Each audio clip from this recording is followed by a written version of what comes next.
Hello and welcome to the Gurong Vlogger ng Kuwait's channel. And today let's talk about literature. Today we'll be going into a love story novella which is Silk by Alessandro Barrico. But before we begin today's lesson, don't forget to like the video and click the subscribe button. What does love at first sight feel like? Do you believe in that concept? So first off, before anything, anyone can have their own views and opinions on love, so it can be alright if you don't agree with what is being said in this vlog. Other than that, let's answer the first question. To define first, love at first sight, I believe is a overwhelming sensation. You look at a person for the first time and suddenly think, whoa, they are attractive. Do we believe on that concept, love at first sight? My answer is yes, infatuated at least. Being infatuated with someone, or in other words, a momentary attraction to them. From the first time seeing them talk or walk or any action that they do, that is infatuation and love at first sight.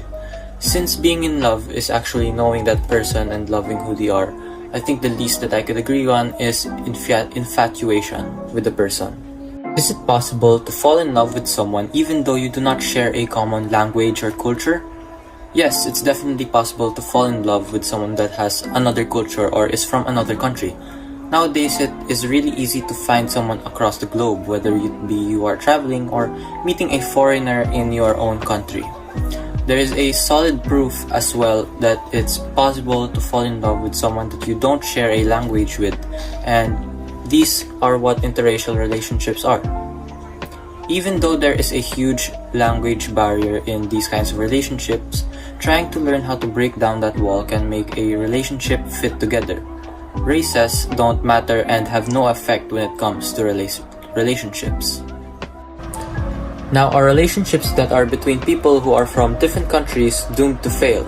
Well, definitely no. As I've said, we've seen a lot of those kinds of relationships, and we can even see them on the internet.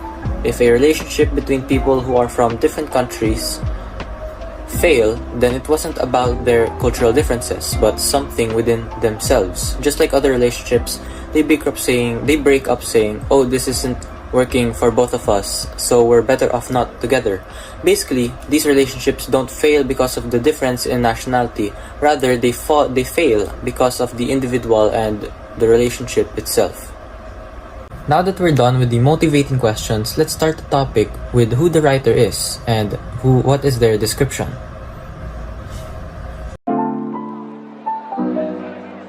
Alessandro Barrico is an Italian writer. In fact, he is Italy's most famous contemporary writer. And not only is he a writer, but he is also a director and performer. He was born in Turin, Italy in January 25, 1958, which makes him 63 years old as of today, or as of this year, and until now lives in Turin with his wife and 2 sons.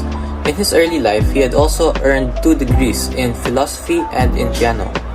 He debuted his career of a novelist when he published his novel Lands of Grass in 1991.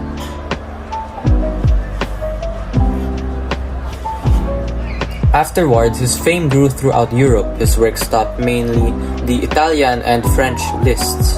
He gained even a larger recognition when his theater monologue Novecento was adapted into a movie, which is The Legend of 1900. Additionally, the novel we'll be discussing today, which is Silk, has also been adapted into a movie in 2007, which is also called Silk.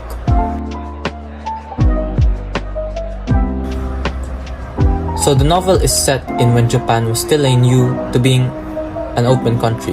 Before then, it didn't really accept any foreigners inside. Japan was closed for 200 years, from the early 17th century to 1854. The policy of being an isolated country was called Sakoku. They didn't want any foreigners to be inside the country because there would be outside world influence in their Japanese culture-only country. Moreover, they were suspicious of the Christian missionaries trying to influence and conquer Japan, just like what happened to other countries, just like Philippines.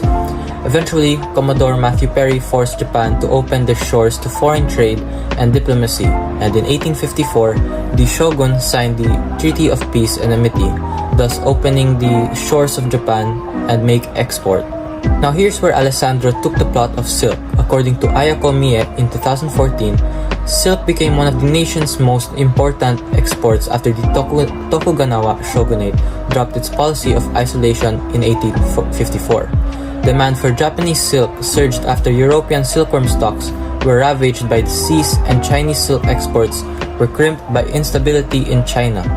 So this statement was asserted in 2014 and the novel was made in 1996.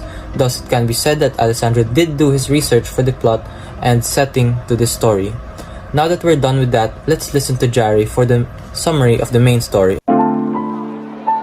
Hello again, I'm Jari, here with you to explore and explain the synopsis and the analysis of the story, as well as to shed some light on the overall theme of the story.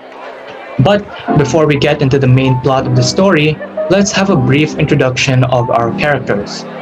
Firstly, our main protagonist, Hervé Joncourt, is the son of the mayor of Lavilledieu. He had started a military career to please his father, but was recruited by Balbadieu at the age of 24 to obtain silkworm eggs for local silkworm manufacturers. He is a passive, peaceful man and has enough money to support himself and his wife Hélène in modest luxury. He travels for 4 months of the year, exchanging silkworm eggs, and then relaxes for the rest of the year. For his properties, he spends a lot of time constructing gardens and parks. He and Hélène have no children when the book begins, but they have 3 daughters by the end.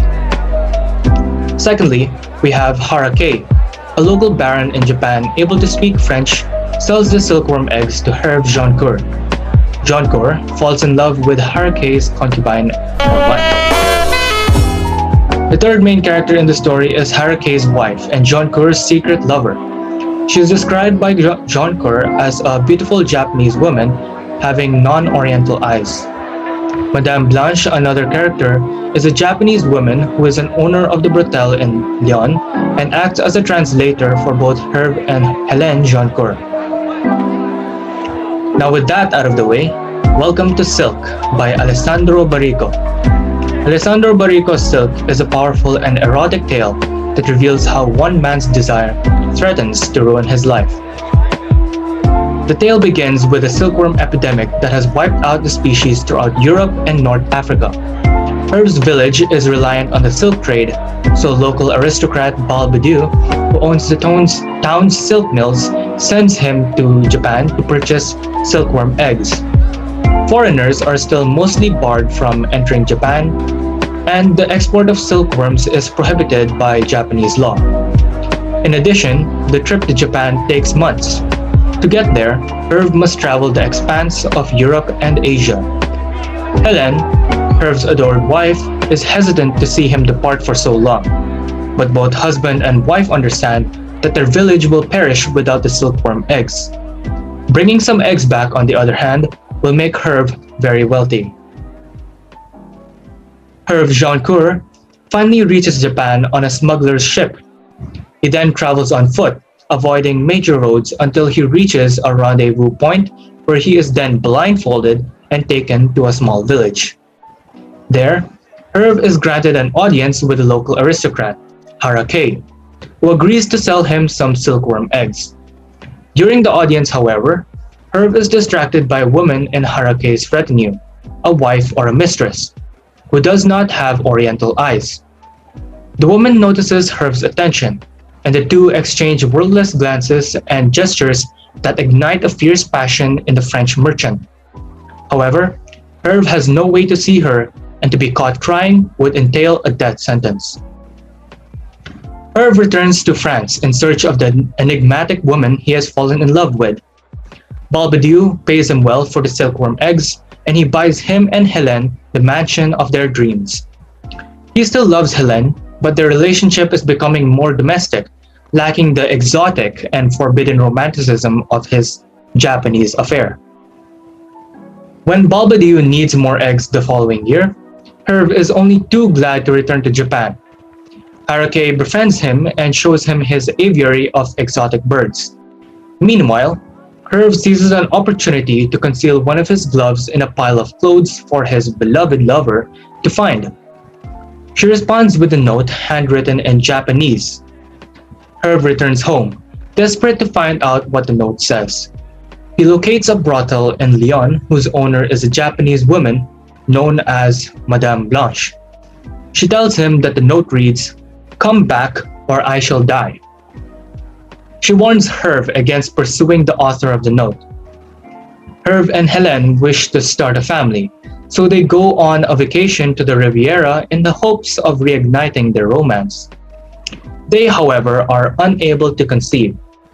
Helene is heartbroken when it is time for Herve to return to Japan, because she is very well aware that every time Herve travels, he returns more distant from her than before. Haruka is enraged when Herve's lover releases the birds in the aviary while he is visiting with her. She sends Herve a servant girl, who Herve sleeps with instead of her. Haruka does not present in person when the silkworm transaction is due, instead sending an intermediary. Haruka does not appear to say goodbye to Herve when he leaves. The next time Herve Joncourt arrives, he finds Haruka's house and village abandoned due to the Civil War. As he wanders around, a young boy approaches him and gives him the glove he left for his beloved. The boy leads him to a campsite, inhabited by Haruka and the people of his village. Haruka denies Herve entry to the camp, but he refuses to leave. The next morning, Haruka has the boy executed for bringing Herve to the camp. Herve locates silkworm eggs in a different Japanese town, but it takes him too long. On the route to France, the eggs hatch and all of the worms die. His town's mills have nothing to mill. The folks go through a lot, but Herve doesn't seem to notice. He can't stop thinking about his lover in Japan. One day, he receives a letter written in Japanese. He hurries to Madame Blanche. The letter is a powerfully erotic confession of love, which concludes by saying goodbye and wishing Herve a happy life. Madame Blanche gives Herve some of the blue flowers she wears in her clothes. Soon, Herve Joncourt retires from trade and spends all his time constructing a park with an aviary modeled on Haruka's. He thinks of it as a monument to his lost love. Helene, who was only in her 30s at the time, falls prey to a fever and dies. Herve misses his wife terribly, despite his infatuation with his Japanese lover. Someone has planted blue flowers on her grave. Herve notices one day. He approaches Madame Blanche to learn about her relationship with his wife. Madame Blanche then reveals that Helene was the author of the erotic love letter. She asked Madame Blanche to translate it and send it to Herve.